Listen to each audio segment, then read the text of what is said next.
my loves, your regulated girl from around the way, where we have culture, conversation, and community. And in today's video, we're going to be super heavy on the conversation, okay? As you can all see, we got Liddy Mechelle in the building, and we're going to be here getting into some things, period. So first things first, I just want to say thank you for being here. You already know, like, I've been a fan, one of the fan favorites, one of the breakout stars of South Central Baddies, season 3. And I just want, have a little quick chit chat. Ain't gotta be nothing crazy. I already know how I do. We straight shooters over here. So before I get into it, I want to do like a quick fire round just to break the ice and let people know like what type of time we're on. So first thing I want to know is, since we, South Central Baddies, I don't even know if it's like South Central or not. I'm just going to say West Coast, right? Mm-hmm. So if you had to choose iced tea or ice cube?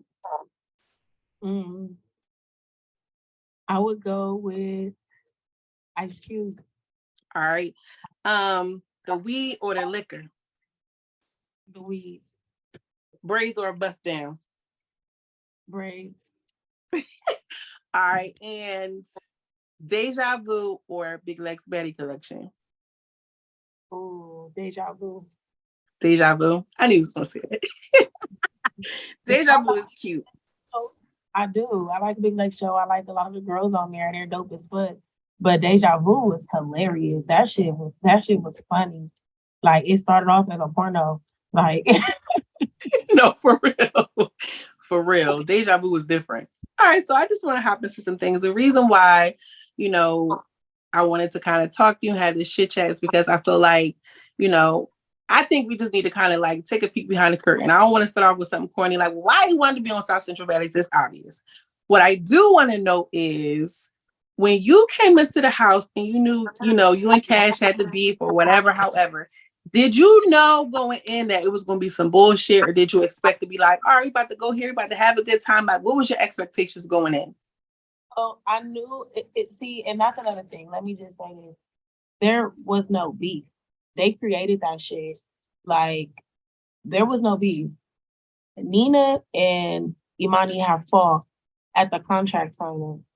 And they fought, which everybody know was because of a deposit issue with someone else, not between her, and Nina. So then I had told Nina, like, don't fight that girl. Like, I never even wanted my friend to fight her. So, bitch, why would I want to fight you? So once I got that day at the contract signing, I was casted that day as an original. I came in as a replacement of her. So after that, I was as an original and I was added to the group chat. And when I was added to the group chat, words were flying, things were flying. And then that's when the bitch brought up my kid first. Like, I don't know what their like motive was behind trying to say I said it first, or what the storyline was that Isaiah tried to create. But that shit was weird, and it was pissing me off because I didn't know that it was about to get flipped on me until we got on the bus. I'm like, oh, this whole time, bitch, I went off on you about talking about you was gonna spit on my kid. And when you said you was gonna spit on my kid, what I said was, how y'all gonna sit here and try to humble me and tell me to calm down when this bitch just said she was gonna spit on my kid and she does not have custody of her? That was the screenshot that I was posting and trying to tell people, like, no, I don't understand why they're lying.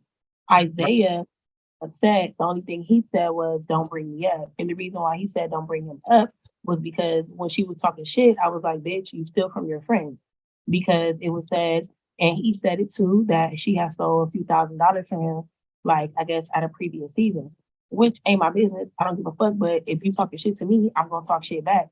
But I'm not going to bring up your kids. Like, that's weird. So I don't know why they tried to push that, like, that narrative on me, that storyline on me. I don't know. But going into the house, I knew that me and her were going to fight. Did I expect us to fight that many times? No. But, she's the big bad wolf, so she just wanted to keep fighting me. Okay. So it sounded like it was a lot behind the scenes that was going on, and you was kind of just like responding and reacting to it, so to speak, and you held your own. Exactly. Because, like, I'm not innocent. I'm not no saint. You feel me? Like, I'm not perfect. I'm far from that. But when you fuck with me, I'm 9 times out of 10, I'm gonna fuck with you back. You feel me? But it got too excessive, to be honest. Like it was excessive, but at the end of the day, to me, it's squabble ain't shit. So it is what it is. So was there a particular moment? Because I felt like that too. And I said it in a couple of my reviews, like, girl, this is just too deep. This is too dark. Like, was there a point in the house where you felt like, yeah, this is draw, like this is too much? Yeah, I told production I was ready to go home. I had told Isaiah's assistant, and I believe I told Special K too. I was like, yeah, I'm ready to go. I'm like, yeah, Nina, like, I'm out of here. Like, you coming too, like, out of here. Like, let's go. And like an hour later, after that, after I said that, next thing you know, I hear we're getting shut down. We're gonna get that out. I was like, yep, bye bye, time to go. I didn't give a fuck. Like I was sad because I felt like damn, I just you feel me, I did all this fighting. You know, they was telling me to stop. I was trying to stop, but you can't you like it's cameras around. What the fuck? I'm about to let you keep talking shit to me and I'll be like, okay, I'm just gonna be grown. No, leave me the fuck alone. Like we here.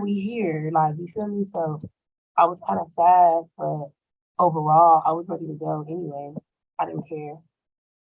Were you sad because you didn't get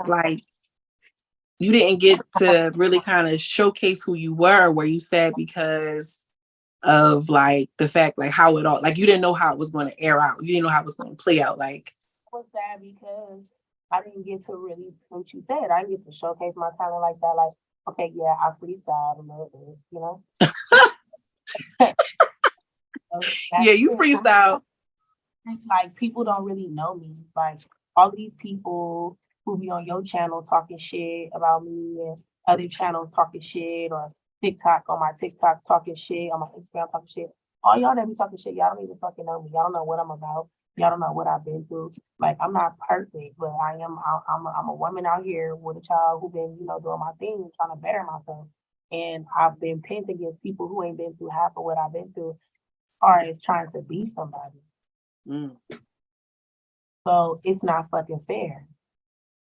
But it is what it is, and these are the cards that I'm dealt with right now in my life. So I'm gonna write them out. So people get mad at me all the time because they say I act shit on, or because I keep talking about shit. I'm on one of the biggest platforms right now, and I'm gonna keep talking shit. I'm gonna say what I want to say because y'all don't know how it feels to be fighting saying no, I didn't do this, I didn't do that because I have a brand that I've been building. Like I didn't got certificates from Lancaster and LA for, you know, working with kids. I work with kids in the community. So it was very sensitive to me. It was y'all playing with me. Why y'all playing with me in this way? You could play with me in any type of way, but why are you playing with me in this way? And at the time I couldn't understand it, but now I understand it. It was all for TV. It was to get me riled up because nothing else was saving me. Like they call me black, they call me ugly, they say this, they say that. I don't care about none of that. I grew up a dark skinned woman. I didn't heard every joke in the booth. So I don't care. So when you see stuff, when you see I can ignore you, you go deeper. And that's what happened. That's what happened. It was set up like that because if I spoke on your kid and you were so angry, why don't you wait till we get on the bus? Why you didn't get off on me like Sky got off on Barbie? No, somebody told you to do what you did on that motherfucking bus so that you could get some camera time because I wasn't tripping time. I was sitting in the back of the bus in the corner, really trying to go to sleep because I never been on TV before, so I didn't know we was about to be recording right then and there. So I came comfortable just in case. Mm. Well, that's a mouthful. That's a lot to kind of digest and process. I do want to talk about though, break it down a little bit. You know what I'm saying? I do think that you being a mother, you being a Black woman, you being proud about that, being so relatable is what to me makes you stand out to a lot of the other cast members. Because outside of, you know, you fighting this and the third, it was very clear that you was what you was standing on. You know what I'm saying? It was like you could say whatever, you could call it whatever. It was very clear to anybody who was watching that you was standing, but you was standing up for. You feel what I'm saying? I do think that with you talking about being a Black woman, a dark-skinned Black woman, and how that really translates onto screens. You know what I'm saying? Like, you know, we're always often made to feel like we don't have this sort of threshold like everybody else. You get what I'm saying? And I think it's cool that you'll beat somebody to fuck up, but you still show that you're kind of vertical in that way. You know what I'm saying? Like, you're still a woman at the end of the day. And I do think that the situation with Joyce, which if you watch my reviews, you know, I like Joyce a little bit. You know what I'm saying? Like, I'ma just, you know, go ahead and say that. You know, she kills me with the one-liners. I used to like that too. Like I felt like what happened at the auditions when nobody knows because it's off camera. When I was at the auditions, of course y'all seen me there. I was at the auditions, and after they had jumped Joyce, I seen it walking up. Like I wasn't inside. So me and my friend, the fuck, like, oh no. So when I seen Joyce come back, I said, Joyce, you did your shit. Like, you know, you came back. I respected Joyce for that. But once Joyce like clicked up with Imani and you know like and all of the other little stuff, like you started picking at me and you know like it was weird. Like it and was Butter, they was on Butter next. Yeah, and see the thing with Butter is like Butter talks shit. I can Was admit. she at the reunion? No, right? No, she wasn't. Butter has some things that she's dealing with. Okay. That's all. But you know, you be talking shit. You get what I'm saying? So they always talking shit to each other. So I can't really speak on what the relationship was, but I know for a fact I don't understand why they put Butter in a room with Joyce and Sky. I felt like that was stop it. I felt like that was too much. I felt like they should have never did that. I felt like that was a scene that was created because they knew me in that fucking room. They knew they couldn't put Nina in that room. I don't even believe Foxy would have got in that room and went with them like and shared one bed. Like what? Like that was something that was really that was weird to me. That was weird to me. Yeah, that was weird. And thinking back about it in hindsight, it was all just contrived to be, you know, what it was. And I do want to lead up to this because I feel like Butter was at the center of the reasons why everybody was like, yeah, we about to jump on Joyce, we about to drag her. It wasn't just Butter, like so again, Butter talks shit. You feel me? Now with Butter talking shit, motherfucker gonna be like, oh, okay, it's just Butter talking shit. Like you feel me? Like, you know. But when you got the CEO coming and telling us like, man, whoop, whoop, I'm sick of Joyce. She keeps bullying Butter and she wants to fight the girls and we're being told this. This is what we being told when the CEO is coming to the room. Like you get what I'm saying? So when Joyce is talking shit and we like, what the fuck? Like, oh, you do really want to fight her. You feel me? Or when you're coming off camera and you're throwing shit, you feel me? You do want to. And that's how that shit let up. I see a lot of people they say like they believe like Joyce is a colorist and Joyce is this, Joyce is that. I don't believe that Joyce is any of that. I just feel like Joyce has an evil ass spirit and she just, you know, Joyce is unfiltered. Joyce gonna say what Joyce wanna say because she feel like she can. And hey, more power to you. You feel me? But it's like, yeah, you cut too deep and then you get mad when you get your ass whipped. Mm-hmm. So I guess it's safe to say you don't have no regrets for jumping on her the way y'all did in the closet then. I didn't jump Joyce. I took off on Joyce by myself. Whatever followed that didn't have nothing to do with me. So it had nothing to do with you. What you did, what happened after that didn't even matter. Okay, I see what you're saying. So you just took off and then whatever happened is what happened. And then okay. the second fight was I threw the juice at Joyce because Joyce was just talking shit the whole time. Like, bitch, you're not about to keep calling me so many motherfucking nigga turtles and shit and nigga bitches and think that I'm not about to get you. Do nothing, yeah. And when I threw the juice, the bitch was like, if you see, where's Lydia? Where's Lydia? Where's Lydia? I hear the bitch. But no lie, no cap. Like, I'm a real bitch. I tried to run. Like, I tried to hurry up and go to the room. So Joyce passes up Nina, I think Kenzie and Foxy and fires on me. And when she fired on me, I start fighting her. Boom, boom, boom, boom, boom, boom, boom, boom. As I'm fighting her, all I remember is that's when she hit Nina. And Nina, that's when the eye situation happened. So after that, I was fighting Joyce by myself. I threw Joyce in the closet. And Kenzie was in that closet laughing. Mm-hmm. In that closet dying laughing. That's why Kenzie said I didn't jump Joyce. Because really Kenzie didn't. Kenzie waited. I don't know what Kenzie was in that closet saying. Kenzie waited until they security pulled me off. Me and Joyce really had a head up. Mm-hmm. Kenzie was waiting. And it was funny to me after watching it because it was funny. I don't give a fuck. That shit was funny. Like it's funny because I got you by yourself, by Right. myself. Mm-hmm. Oh, I don't have no regrets. Motherfuckers don't have regrets about what they said and what they did to me. But I will say this: Joyce did issue an apology, but the apology was like to the fans, and then it included me. So I appreciate her apologizing to the fans and the supporters that have went through such similar situations like me, like as far as like stillborns and miscarriage Mm, and things like that. I appreciate you apologizing to the fans, but as far as to me, I have no comment. right.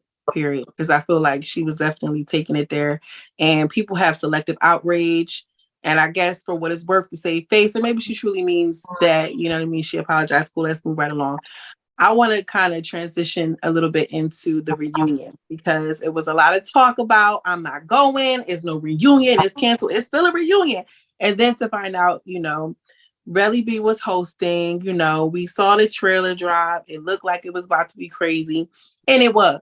It really was. Like when I was watching the reunion, I think it was probably like part two, because after part two, I think I realized in that moment, like the energies that was in that room was serious. Like it was entertaining for me to watch, but at the same time, knowing and understanding, like, oh, they was really in some shit. Like, you know what I'm saying? Like it was serious in that moment for whoever was involved. Um, when you decided that you were going to go to the reunion, did you have a like plan in mind? Did you be like, all right, well, I'm about to go pop my shit and do my last big one? Or was it just more or less like, I'm going to go because I want to see it through? Like, what was your mindset on this is what I'm doing? This is where I'm going. This is what I want to get out of the reunion. I wasn't going. I had about me and Nina were together, and we had about like 3 hours to get ready for the reunion because we wasn't really going because Isaiah kept telling me that I wasn't getting paid after he agreed right after filming that I would be getting paid to go to the reunion because no cap before the show dropped, I already knew what time it was. I already knew what time it was. I already Mm-hmm. knew. Nobody had to tell me. Nobody had to tell me. I already knew what time it was because like Joyce did her shit. I did my shit. Nina was already doing her shit. So I already knew. You feel me? Kenzie was doing her shit. Barbie got her edge pulled out. This was about to be viral. I knew it. I knew it. So I want to get paid for my work. So when he agreed that he would pay me, we never agreed on a number. But then when it got closer to the reunion, all the drama unfolded. I'm finding out you being messy on camera. I'm finding out you were the one who helped create this false narrative of me talking about somebody's kid first, like you feel me, all type of shit like that. I'm like, my nigga, like, where's my money for this reunion? So I had a conversation with him, and he was like, nobody's getting paid. We'll do whoop. So I kept it nice and cute. I didn't even say shit. I just hung up the phone. So when it got like a day or two before the reunion, that's when I had called the strike. Like, we not going. Defamation of character. Y'all don't want to pay us. And y'all canceled the grand prize. So what's the point of going to the reunion if nobody's gonna win anything? What are we going to go do? Right. Like, I catch you hoes in the street if it's that serious, or you could catch me. But I just didn't feel like I needed to be there. Like, I didn't give a fuck, especially for free. Like, especially for free after you watching yourself go viral on TikTok, after watching yourself get Yeah. mentioned, after watching yourself go through all this, why would I go to go get ambushed for fucking free? Are you fucking stupid? No. So the same day, well, a few days before, I got a call from Now That's TV. Mm-hmm. From, but I got a call from Now That's TV, and they said that we would get paid and stuff like that. Isaiah mixed us up and said that the checks would be there. So the day of, I got another call from Now That's TV, and I asked them, is me and my friend check there? They said, no, you get the checks after. Oh, no, I don't want to go. I don't want to go. I started crying and shit. I don't want to go to that shit. Like, why y'all not about to pay me? South Central Baddies has a bad reputation of not paying people. Not Now That's TV, but South Central Baddies. So Right. I'm Oh like, yeah. Yeah. For sure. so I'm like, I'm not finna go through that where I'm crying on the internet because Isaiah didn't pay me. That's all. So then we Mm. get a call, and Now That's TV representative again, and they said, look, lady, we got you. We got you and we got Nina. You feel me? And we got a few other people. I don't know, what was going on or how it was going on before, but that has nothing to do with us. But if we say you're gonna get something, you're gonna get something. And a price was negotiated, and I believe that they was gonna pay me. Now, going into that, I still didn't want to fight because there was no check there. Like there was no check there. So I was telling Nina, like, I'm gonna sit here and I'm not gonna say shit. I don't want to talk. I want to get dialogue out. But if they want to argue and shit, I'm not really here for that. Like, I don't even think I argued that much on the show. Mm-hmm. So you feel me? Like I'm not really here for too much of that arguing shit. And I also told Now That's TV that I did not want to fight no transgender. So keep them the fuck away from me. Right. Or I'm not coming. And you can't promise me that, you feel me? If I'm promising you won't run up on them, then you promise me that you're gonna keep them from running up on me. So that's not because I'm scary or nothing like that, but it's just like I feel like I could be that good. So I don't want to keep doing that and then people keep calling me transphobic. Right. Right. I mean, that's understandable. You know what I mean? Like women, don't nobody want to fight nobody that's, in a different lane, and then the narrative and everything like this. You already did it for real, for real. I feel like you already did that. Let's move forward. And I think that it was a good decision that you did go. You know what I'm saying? Because the reunion would have been lit, but you know what I'm saying? I feel like it completed the story. You know what I mean? They completed the season. Like, I'm scared no cap. Your fans probably gonna get upset in the comments about this. But if me and Nina didn't go, there would not have been no reunion like that. Because all they wanted to do, all it would have been was them keep jumping Kenzie and Barbie. Right. Because they was on Kenzie and Barbie. A little bit of Special K. You feel me? Like, yeah, what about that? How do you pause? I forgot about that. Them rolling up on Special K like that. I was really surprised because, well, not really so super duper surprised because Cash had already been pressing Special K with the little, smoking thing on the van and stuff. Before we even got into the house, before we even did anything, they were already threatening Special K. I already knew. I thought they were. I feel like if we would have been in the house a little bit longer, they were going to get her in the house. But since the season ended, they waited till the reunion. I feel like that was part of a storyline because you got to think about it. All these people are friends. They all know each other. Only know Nina. Like, you get what I'm saying? I know of Special K. We have mutual friends. You feel me? But as far as like real life shit, I don't know none of them people, but they hang out. They're friends. They socialize. They do things together. So every time something's coming out, is, oh, well, such and such knew that this was going to happen, or such and such knew this person was here to fight you and shit like that. That's because y'all all friends and y'all all hang out and y'all mingle together. I don't know y'all. So we don't hang out with y'all. So y'all create y'all storylines off of y'all friendships and who y'all want to win or lose. But I think it's telling that, everybody's friends and everybody's flipped up. Isaiah and Special K was supposed to be cool and y'all business partners and everything like this. And I feel like he allowed, the girl to kind of be disrespectful and to keep it going. So I don't know. In my mind, I'm like, damn, well, you going to do that to your partner. I feel like that's just an indication that anything can happen. You know what I'm saying? And it did. It definitely did at the reunion. I feel like Isaiah doesn't really have any like strong loyalty to certain cast members that think that he does, because it just certain things don't add up. Like he's called me talking shit about Imani before. Imani was Cash, y'all. Mm-hmm. He promised me that at the reunion he was gonna make things clear about what happened and stuff like that, but that was just the antic to get me to the reunion. You get what I'm saying? Like he talked about dog, like how he said, like, after the reunion, I'm not fucking with her no more. She's bad for my career. She's bad for my brand. Like, he talked all of that shit. You feel me? So I don't know what the fuck they got going on, but I just know they all talk about each other. It just sounds messy. Yeah, it is messy, but I don't fuck with those people. You will never ever see me on no season of South Central Baddies ever. For anybody that was wondering. Yeah, Now That's TV. I would love for them to put me on another show. And that's that.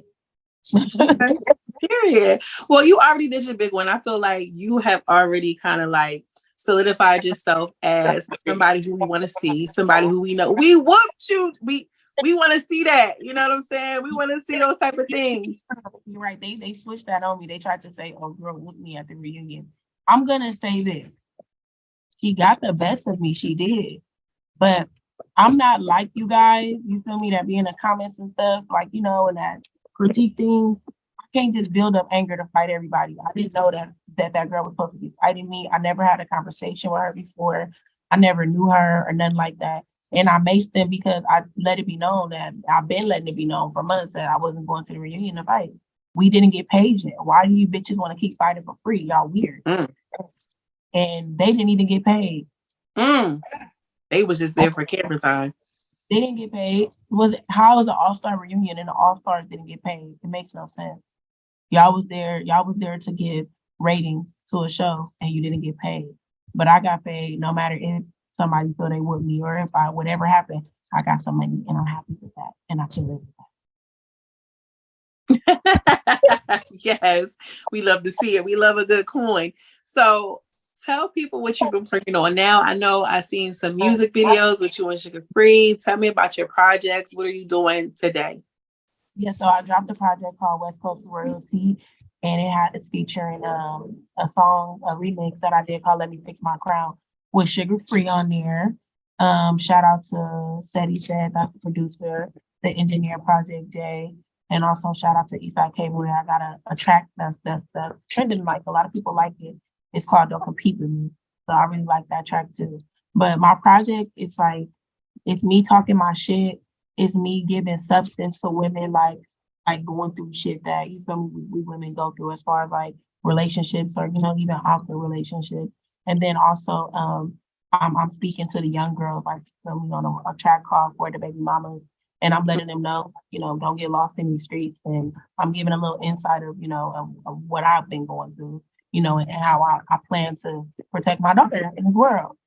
I also got a song on there. It's a short EP. It's called LA to the Bay, because I got some connections up there. So I like to bridge that gap from, Southern California, Northern California. I love networking and stuff like that. So yeah. Okay. All right. Well, that sounds good. Where can they find your projects? On YouTube, Spotify, what?